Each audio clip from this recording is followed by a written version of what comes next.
clocks tell us some very important information, like, the time. But there is one clock that tells us a whole lot more than that. And it's this one. Might not look like much, but when this clock strikes midnight, we will have a whole lot more to worry about than getting a good night's sleep.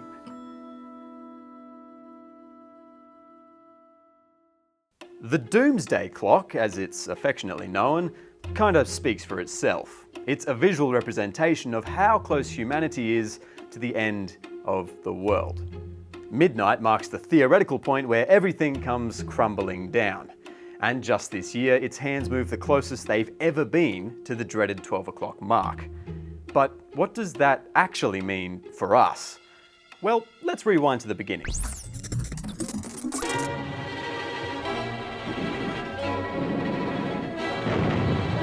The year is 1945, and World War II is raging on.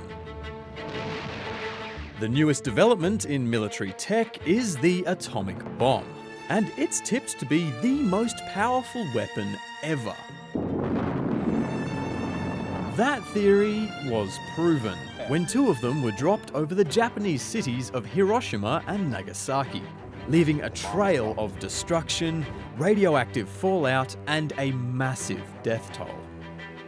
Many believe that it ultimately helped end the war, but the bomb's power was seen as a genuine threat to all of humanity. For better or worse, man had unleashed the frightful power of the atom.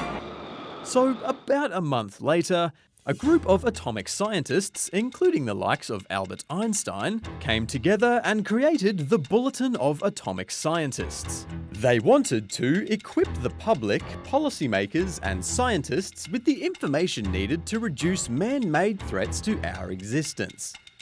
The clock made its first appearance in 1947 as the cover art for the first edition of the Bulletin of the Atomic Scientists magazine. And although originally created as an artistic piece, it was eventually recognised worldwide as the symbol for the threat of impending doom. Back then, it read 7 minutes to midnight. The reason it was set to 7 minutes was because, and I quote, "It seemed the right time." Ever since, the Bulletin has adjusted the clock's time to show how much danger they think humanity is facing. And over the years, they've considered many other factors besides nuclear threats, like pandemics, politics, cyber threats, bioweapons, and of course, climate change. All these factors mean that the clock's time has jumped around a lot.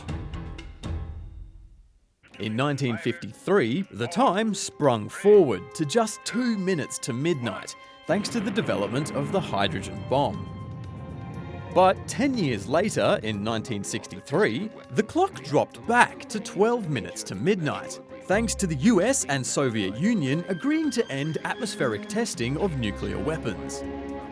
In 1984, it jumped forward again to 3 minutes to midnight, thanks to Cold War tensions.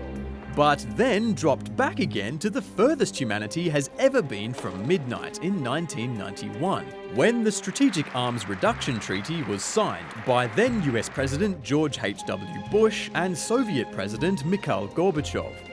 It limited the use of deadly weapons and caused the clock to wind all the way back to a massive 17 minutes to midnight. We signed the START Treaty as testament to the new relationship emerging between our two countries and the promise of further progress toward lasting peace. The clock has slowly ticked closer to midnight since that treaty, and in 2020, humanity slipped from minutes to mere seconds to the big 1-2. Now, in 2023, its hands have moved again. We moved the clock forward, the closest it has ever been to midnight. It is now 90 seconds to midnight. The move from minutes to seconds emphasizes our proximity to midnight. According to the team of scientists at the Bulletin, the reason we're staring potential annihilation in the face is mainly because of the war in Ukraine. Nearly a year since the war began, and with no clear end in sight, The bulletin says the threat of nuclear danger is back to the level of the Cold War. Russia's thinly veiled threats to use nuclear weapons remind the world that escalation of the conflict by accident, intention, or miscalculation is a terrible risk. The possibilities that the conflict could spin out of anyone's control remains high. This is undoubtedly an existential threat to humanity. They also say that the effects of the war are undermining global efforts to combat climate change. Because Russia is a big exporter of fossil fuels and countries have had to look elsewhere for natural gas, carbon dioxide emissions have been rising. The US government, its NATO allies, and Ukraine have a multitude of channels for dialogue. We urge leaders to explore all of them to their fullest ability.